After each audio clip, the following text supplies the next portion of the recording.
Assalamualaikum warahmatullahi wabarakatuh. Alhamdulillah, sampai detik ini kita masih diberikan umur panjang sehingga kita masih dapat bernapas dan masih dapat menjalani hidup ini. Sholawat beriring salam kita curahkan kepada junjungan kita Nabi besar Muhammad sallallahu alaihi wasallam dengan mengucapkan Allahumma sholli ala Sayyidina Muhammad wa ala ali Sayyidina Muhammad. Semoga saudaraku semuanya selalu dalam keadaan sehat walafiat serta dilancarkan rezekinya dan dipanjangkan umurnya. Amin ya rabbal alamin. Sahabat yang beriman yang dirahmati Allah Subhanahu wa taala, surga merupakan tempat yang didamba-dambakan bagi umat muslim setelah hidup di dunia. Al-Quran menggambarkan surga sebagai tempat yang indah, yang kekal dan penuh kenikmatan. Allah Subhanahu wa taala berfirman dalam surah Luqman ayat 8-9. Sesungguhnya orang-orang yang beriman dan mengerjakan kebajikan baginya surga-surga yang penuh kenikmatan, mereka kekal di dalamnya sebagai janji Allah yang benar. Dia Maha Perkasa lagi Maha Bijaksana. Menurut tafsir Ibnu Katsir, ayat tersebut menjelaskan tentang tempat kembali orang-orang yang bertakwa, yakni hidup bahagia di alam akhirat. Mereka hidup dengan penuh kesenangan dan merasakan berbagai kenikmatan dan kegembiraan di dalamnya. Surga dan berbagai kenikmatan di dalamnya diperuntukkan bagi orang-orang pilihan Allah Subhanahu wa taala. Seseorang akan masuk surga karena amal ibadahnya dan rahmat Allah Subhanahu wa taala. Dalam kehidupan dunia, ada beberapa hal yang menjadi penghalang seseorang masuk surga. Hal ini berkaitan dengan hubungan antar sesama manusia dan juga disebutkan dalam hadis sahih. 4 hal yang menjadi penghalang seseorang masuk surga. 1. Kesombongan. Disebutkan dalam Sahih Muslim melalui hadis Abdullah bin Mas'ud radhiyallahu Nabi sallallahu alaihi wasallam, kesombongan menjadi salah satu hal yang menghalangi seseorang masuk surga.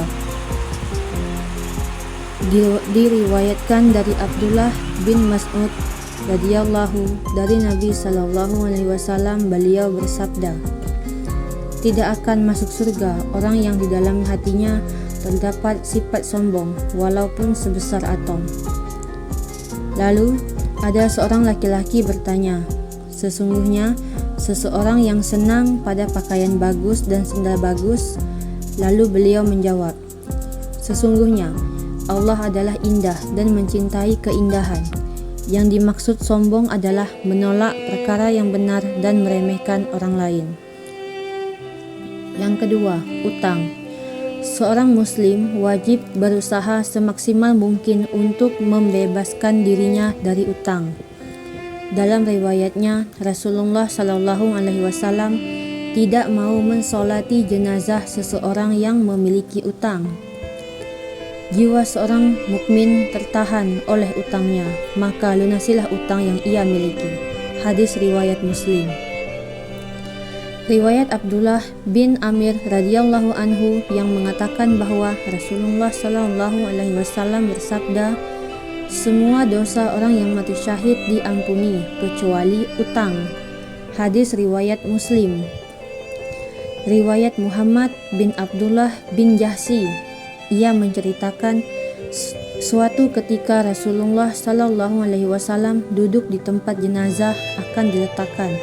Lalu beliau menengadahkan wajah ke langit, kemudian menundukkan kepalanya.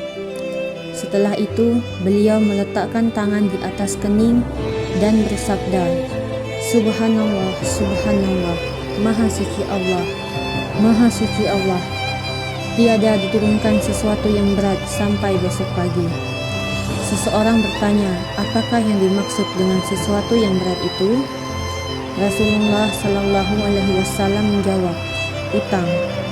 Beliau lalu bersabda, Demi Tuhan yang memegang diriku, sekiranya seseorang terbunuh di jalan Allah, kemudian ia dapat hidup kembali, lalu ia terbunuh, tetapi ia mempunyai utang, maka ia tidak akan dapat masuk surga sampai utangnya itu dibayar lunas. Hadis riwayat An-Nasa'i, At-Tabrani, dan Al-Hakim. Yang ketiga, memutuskan persaudaraan. Ada sebuah hadis yang menyebut memutuskan hubungan persaudaraan akan menjadi penghalang masuk surga. Rasulullah Shallallahu Alaihi Wasallam bersabda, tidak akan masuk surga orang yang memutuskan, yakni memutuskan silaturahmi. Hadis riwayat Ahmad, Bukhari, Muslim, Abu Daud, dan At-Tirmizi. Dalam kitab Syarah Riyadus Salihin dijelaskan, hadis tersebut diriwayatkan dari Abu Muhammad Jubair bin Mut'im dan riwayat Sufyan. Pensyarah kitab mengatakan hadis tersebut berisi peringatan keras bagi orang yang memutuskan tali silaturahmi, sebab kelak akan mendapat azab yang keras dan menjadi penghalang masuk surga. Yang keempat, durhaka kepada orang tua. Durhaka kepada orang tua merupakan dosa besar dan menjadi penghalang masuk surga. Sebagaimana dijelaskan dalam Syarah Riyadus Salihin Imam An-Nawawi, orang yang durhaka kepada orang tua akan terlempar dari rahmat Allah Subhanahu wa Ta'ala dan mendapatkan siksa neraka.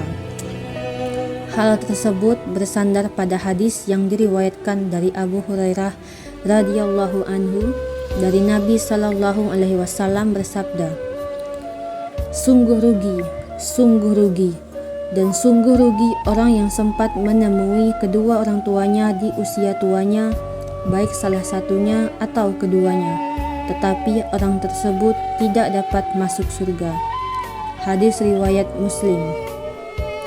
Itulah 4 hal yang menjadi penghalang masuk surga. Semoga kita bisa menjauhinya. Demikianlah yang bisa saya bagikan. Semoga bermanfaat bagi kita semua. Wassalamualaikum warahmatullahi wabarakatuh.